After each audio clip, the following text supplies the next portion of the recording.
আল্লাহ পাক বলেন যারা আমি আল্লাহর জন্য জীবন দিয়েছে এরা মরে গেছে, জীবনে ধারণাও করবি না। আল্লাহর ভাষা দেখেছেন? মনে করছেন আপনাকে খুব সম্মান দিয়ে বলছে না, ওয়ালা তাহসাবান্নাল্লাযীনা কুতিলু, ধারণা করবি না। একজন দুইজন না, কেউ ধারণা করবি না। আমি তাফসিরে ধারণা করবা না এই শব্দটা পাই না, করবি না তার মানে আল্লাহ রেগে গেছেন। হাজারো মানুষ হয়তো এ ধারণা করতে পারে এ আবার শহীদ হয়েছে। শহীদ কত বড় দামি সম্পদ আপনি জানেন? কোন মানুষ যদি শহীদ হয় ও মনে হয় যে পিপিলিকায় কামড় দিয়েছে, দুনিয়া থেকে বিদায় নিয়েছে। অথচ মানুষের মরণের যন্ত্রণা সম্পর্কে আমাদের কোনো আইডিয়া আছে? বিশ্ব নবীর মতো মানুষ যেদিন ইন্তেকাল করবেন, হযরতে ফাতেমাতুজ জাহরা রাদিয়াল্লাহু তাআলা আনহা লক্ষ্য করে দেখলেন ঘরের দরজায় কে যেন কড়া নাড়ছে। তিনি গেলেন, দরজা খুলে দেখলেন বিশাল একটা উঁচা মানুষ দাঁড়িয়ে আছে।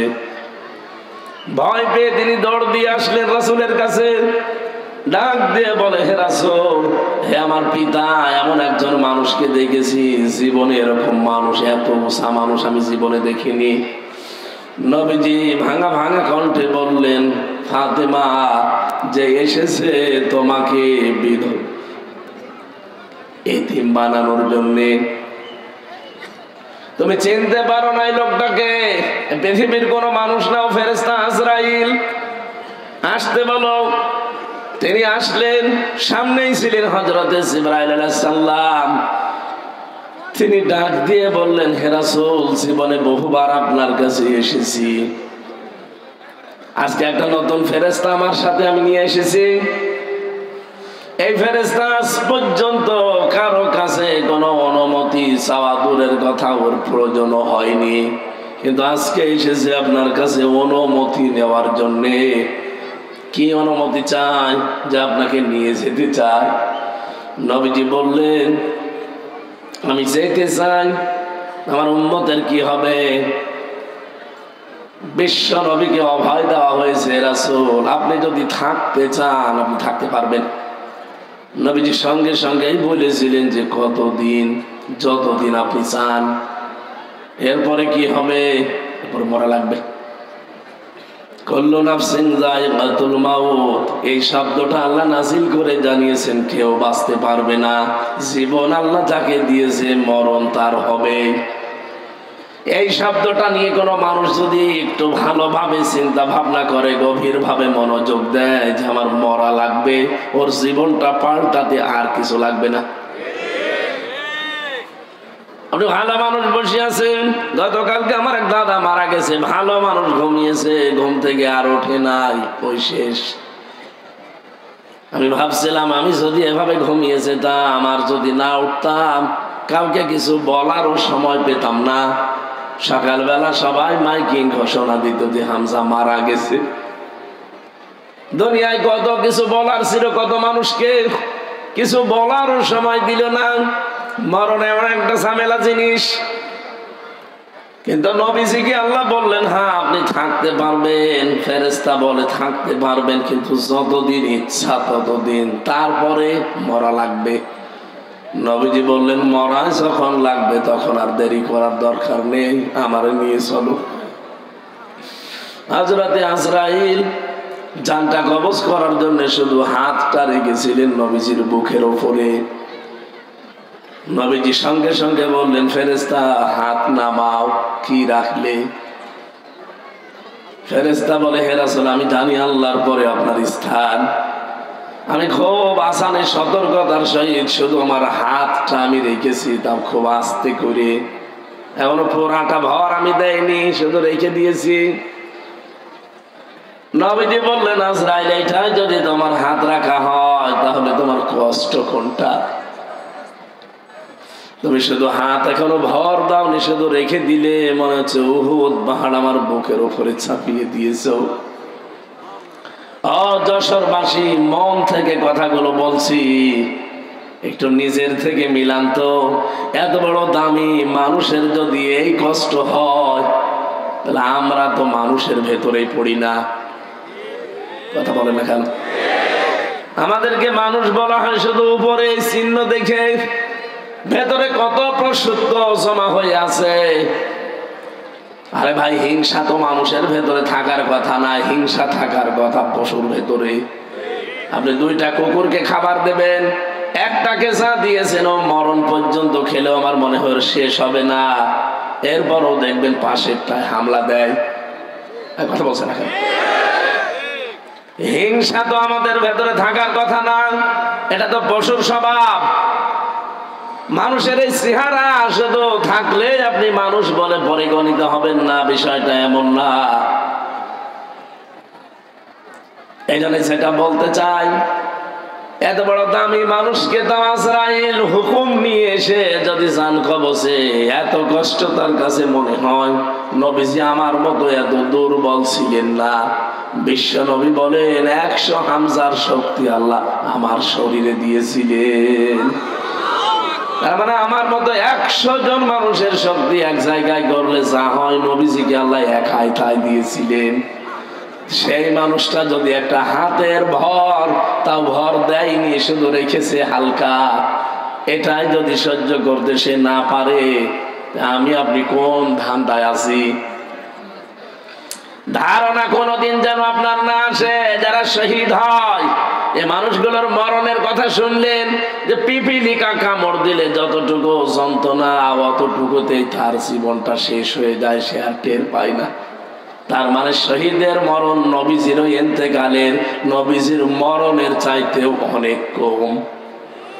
কথা বলতে থাকেন, আপনি কি বুঝেছেন কি বলতে চাই? সুতরাং শহীদের শব্দটা কিন্তু আল্লাহ যাকে তাকে দেয়ও না। ওয়ালিয়ালামাল্লাহুল্লাযীনা আমানু ওয়া ইয়াত্তাখিযা মিনকুম শুহাদা।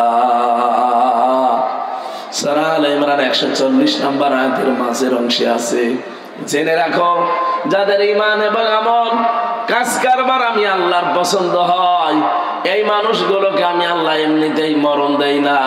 এদের সাধারণ ভাবে মরণ দিলে তো শেষ হয়ে যেত না, এই মানুষগুলোকে আমি শাহাদাতের মরণ দিয়ে ধন্য করি। আজকের মাওলানা আব্দুল সামাদ একটা আলেম মানুষ, এখনই যদি মারা যায়, যদি ঈমান নিয়ে মারা যেতে পারে, কবরে দিয়ে দেবেন, ঘুমিয়ে পড়বে, কিয়ামত পর্যন্ত ঘুমাবে। ফেরেশতা যেদিন ফুৎকার দেবে সিংহায়, সেই দিন উনি উঠবে, এর আগে পরে কিচ্ছু নেই। কিন্তু লোকটা যদি শহীদ হতে পারে, কবরে দেওয়ার সঙ্গে সঙ্গে ঘুমানো লাগবে না। আল্লাহ বলেন আমি নিজে তাদেরকে খাওয়াবো। যশোরবাসী, মাথায় তো মগজ আছে নাকি বলেন? কোন মানুষকে জেগে থাকলে খাওয়া লাগে? খাওয়া লাগে না? ঘুমিয়ে থাকলে খাওয়া লাগে। তার মানে তো ঘুমিয়ে পড়বেন, ওনার খাবার কিসের? শহীদ তো ঘুমাবে না, ও জীবিত। মরণের পরে শুধু কবরে দিতে দেরি। আল্লাহ নিজে বলেন আমি জান্নাতি খাবার তাদের জন্য খাওয়াবো। জেগে থাকলে যেহেতু আনন্দ দরকার লাগে, জেগে থাকলে অনেক কিছু লাগে। আল্লাহ পাক সব ব্যবস্থায় 3.5 হাত কবরের ভেতরে তারে খুলে দেবেন। জেগে থাকলে অনেক মানুষের আমরা দেখি, জীবিত মানুষ যারা খাবার খায়, তাদের 5টা জিনিস তৈরি হয় শরীরে। কয়টা? খাবার খেলে তাদের রক্ত তৈরি হয়, খাবার খেলে পিত্ত রস তৈরি হয়, খাবার খেলে বীর্য তৈরি হয়, খাবার খেলে মল তৈরি হয়, খাবার খেলে প্রস্রাব তৈরি হয়। এই 5টা জিনিস এই শরীরের ভেতরে তৈরি হয়ে বাকিগুলো বের করে দেয়। পিত্ত রসটা কাজে লাগে আপনার খাবার হজমের জন্যে। 2 নম্বরে আপনার শরীরকে সুঠাম শক্তিশালী করে রাখার জন্য বীর্য দরকার লাগে। রক্ত চলাচল, 5.5 কেজি রক্ত আমার শরীরের ভেতরে আছে। ঘন্টায় 60 কিলোমিটার বেগে আমার রক্তগুলো মাথা থেকে পা পর্যন্ত দৌড়াচ্ছে। বাকি মল এবং প্রস্রাব যেগুলো আমাদের কাজে লাগবে না, এগুলো আমার শরীর থেকে আমার আল্লাহ বের করে নেয়। প্রস্রাব যদি বন্ধ হয়ে যেত আপনার, আপনি টের পান একবার প্রসাব সাধারণভাবে করাতে আপনার 12,000-এর উপরে খরচ লাগবে শুধু টাকা। এই যে অক্সিজেন দিয়ে আমরা বেঁচে আছি, 1 কেজি যদি অক্সিজেন কেউ কিনে বেঁচে থাকতে চায় 66,000 টাকা লাগবে তার। অথচ প্রতিদিন আমরা কম বেশি 16 কেজি অক্সিজেন নিতে আসি, 1 টাকাও দেয়নি। কোনদিন জিবরাইল এসে বিলের কাগজ দিয়েছে যে 16 কেজি অক্সিজেন 1 কেজি 66,000 টাকা? আপনার এই যশোর পোড়া বিক্রি করে দেওয়া লাগতো। কথা বলেন। যেহেতু মানুষ মারা যায় না, জীবিত থাকে, রক্ত তৈরি হয় শহীদের শরীরে, এটা যে প্রমাণ হয়ে গেছে। নবীদের চাচা হযরত হামজা তিনি শহীদ হয়েছিলেন উহুদের ময়দানে। তাকে কাফেররা 70-এর উপরে টুকরা করেছিল। যেখানে কবর দিয়েছে তার 3টা টুকরা পাওয়া যায়নি। 70 টুকরার ভেতরে বিভিন্ন পাহাড়ে বিভিন্ন গাছগাছালির ভেতরে টুকরাগুলো তারা ছড়িয়েছিল। সাহাবায়ে কেরাম খোঁজ করতে করতে সবগুলো মিলিয়ে ফেলেছিলেন, কিন্তু 3 টুকরা পাননি। ওইভাবেই নবীদের চাদর দিয়ে আর পাহাড়ের লতা পাতা দিয়ে তারে মাটিতে দিয়ে দিয়েছে। 30 বছর পর তার খবর একবার ভেঙে গিয়েছিল। কত বছর? এই ছোটবেলায় তারা যুদ্ধ করেছিল উহুদের ময়দানে তার সাথে, তারা আজ অনেকে বেঁচে আছে। রক্ত অনুসন্ধান করতে করতে গিয়ে দেখে 30 বছর আগে নবীজির চাচা হযরত হামজা যাকে শহীদ করা হয়েছিল, তার ওই যে জায়গা কাটাগুলো, ওই কাটা জায়গা দিয়ে এখনো ফিনকি দিয়ে তাজা রক্ত বের হচ্ছে। বাংলার মুসলমানেরা উনি যদি খাবার না খাবে রক্ত পেল কোথায়? 30 বছর পরে রক্ত তৈরি হওয়ার কথা বলেন। এখানে শহীদ ছাত্র বৈষম্য বিরোধী ছাত্র আন্দোলনে যারা জীবন দিয়েছে ওদেরও জীবনে আমার মতো মায়া ছিল না? ছিল না? শহীদ আবু সাইদ এভাবে যে বুকটা পেতে দিলে ওর জীবনের কোনো মায়া ছিল না? আপনি কি মনে করেন মায়া ছিল না? আপনি তো ট্রাকের চাকা বাস্ট হলে অজ্ঞান হয়ে যান, আর সে নিজে জীবন হাতে নিয়ে বলছেন অত সহজ। যেহেতু মানুষকে ইনজেকশন দিয়ে শহীদ আল্লামা দেলাওয়ার হোসাইন সাইদি তাকে মেরে ফেলা হয়েছে, এই জন্য তিনিও শহীদ। সারাটা জীবন তিনি দেখবেন দোয়া করতেন, আল্লাহুম্মা ইন্নী আসআলুকা শাহাদাতান ফি সাবিলিক। হে আল্লাহ, আমি তোমার কাছে চাই আমাকে যদি মরণ দাও সাধারণ মরণ দিও না, শহীদের মরণ দিও। ওনার সাথী যারা ছিল সবগুলো তো সরাসরি ফাঁসির দড়ি বেয়ে শাহাদতের মর্যাদা পেয়ে গেছেন। আমি গতকালকে দেখলাম শহীদ আব্দুল কাদের মোল্লা, তার একটা চিঠি, তার স্ত্রী যাকে পিয়ারি বলে ডাকতেন আদর করে, এই মেয়েটা দেখতে গেছে তার স্বামীকে। মাগরিবের পর পরে এসে দেখে চা খাচ্ছে বসে। জিজ্ঞাসা করছে, কি গো এই অবেলা চা খাও? বছর রোজা রেখেছিলাম, এখন চা খাওয়ার পর আমি একটু খাবার খাবো। শুনলাম যে রাত 10টা একে নাকি আমার ফাঁসি দেওয়া হবে। আমার কাছে সংবাদ চলে এসেছে, এই জন্যে নাকি তোমরা শেষ দেখা করতে এসেছো। ছেলে মেয়ে যেগুলো আছে সন্তানাদি এগুলো আল্লাহর রাস্তায় টিকিয়ে রাখবা। আমি আল্লাহর কাছে সাক্ষাতে গেলাম, দেখা যদি হয় আবার জান্নাতের সিঁড়িতে হবে। একটা মানুষ কম সময়ে কথা বলতে পারে যার 3 ঘন্টা পরে ফাঁসি।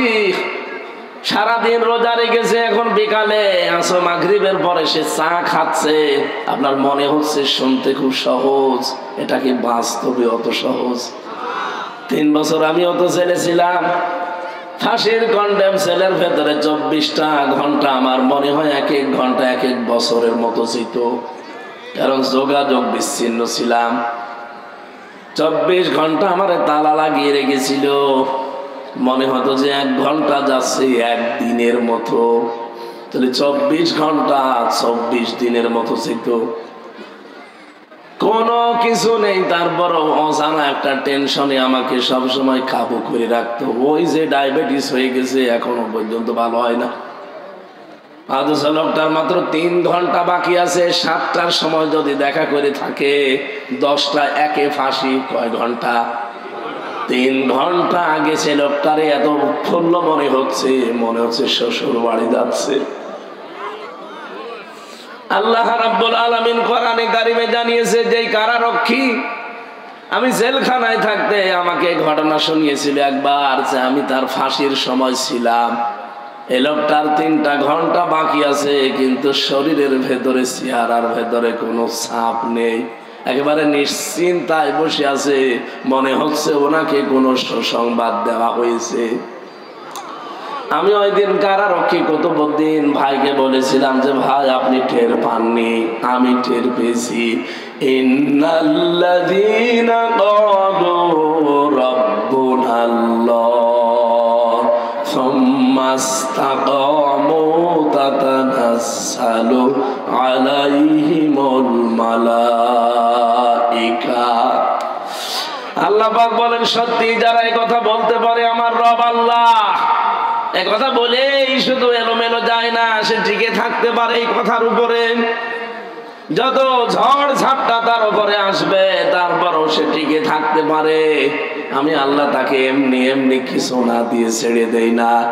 তাতানাজ্জালু আলাইহিমুল মালাইকা, এটা মজারে বর্তমান ভবিষ্যৎ, প্রেজেন্ট ফিউচার।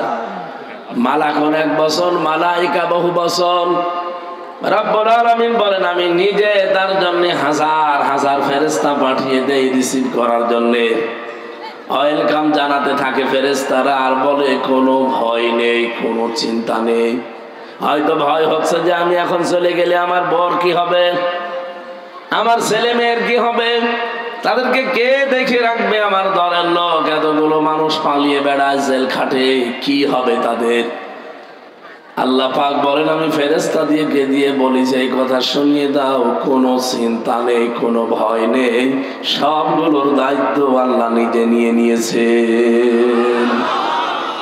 ওয়াবশিরু বিল জান্নাহ, ওই জান্নাতের সুসংবাদ গ্রহণ করো।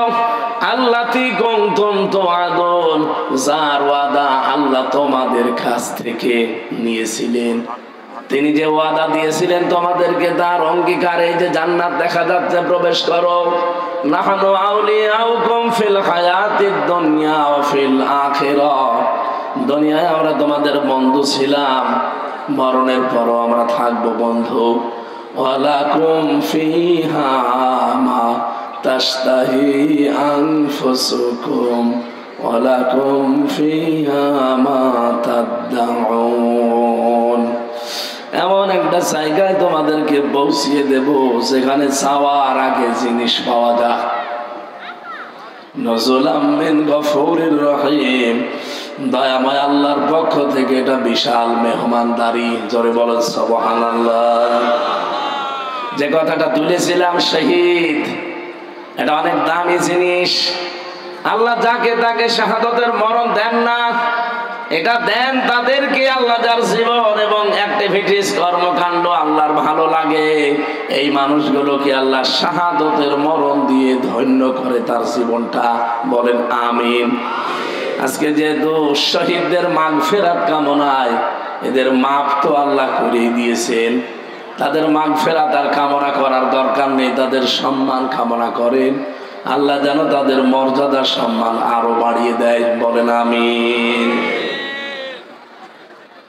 আমরা যে মাস চলছে রজব মাস, গতকালকে যে রাতটা গেল, বিশ্ব নবীকে এই ধুলির ধরা থেকে 53 বছর বয়সে আল্লাহ রাব্বুল আলামিন 27টা বছর তার কাছে রেখে 14টা জিনিস তাকে শিখিয়েছিলেন, আর 27টা জিনিস তাকে দেখিয়েছিলেন। এদিকে তাকান, আপনি চিন্তা করতে পারেন 27 বছর ধরে মাত্র 27টা জিনিস দেখিয়েছেন, আর শিখিয়েছেন কয়টা জিনিস?